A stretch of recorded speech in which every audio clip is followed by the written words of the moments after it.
রাষ্ট্রদ্রোহ মামলায় সম্মিলিত সনাতনী জাগরণ মঞ্চের মুখপাত্র চিন্ময় কৃষ্ণ দাসের জামিন শুনানি আগামী ২রা জানুয়ারি সকালে আসামি পক্ষের আইনজীবী উপস্থিত না থাকায় চট্টগ্রাম মহানগর দায়রা জজ আদালতের বিচারক সাইফুল ইসলামের আদালত এই সিদ্ধান্ত দেন।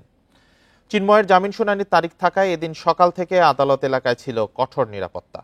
নির্ধারিত সময়ে রাষ্ট্রপক্ষের আইনজীবী উপস্থিত হন, তবে চিন্ময়ের পক্ষে কোনো আইনজীবী শুনানির জন্য উপস্থিত ছিল না। গত ২৫শে নভেম্বর ঢাকা থেকে চট্টগ্রাম ফেরার পথে শাহজালাল আন্তর্জাতিক বিমানবন্দরে গ্রেপ্তার হন চিন্ময় কৃষ্ণ দাস। পরদিন চট্টগ্রাম আদালতে পুলিশের সাথে তার অনুসারীদের সংঘর্ষ হয়। এ সময় আইনজীবী সাইফুল ইসলামকে কুপিয়ে হত্যা করে দুর্বৃত্তরা। আজকে আসামি পক্ষের কোন লোক মামলা শুনানির জন্য উপস্থিত ছিল না, অংশগ্রহণ করে নাই, যার কারণে এটা আগামী ২-১ মামলা শুনানি হবে। পুলিশকে অনুরোধ করেছি আদালত অঙ্গনে যে মামলাগুলো হয়েছে সব মামলায় চিন্ময় দাসকে আসামি হিসেবে অন্তর্ভুক্ত করার জন্য।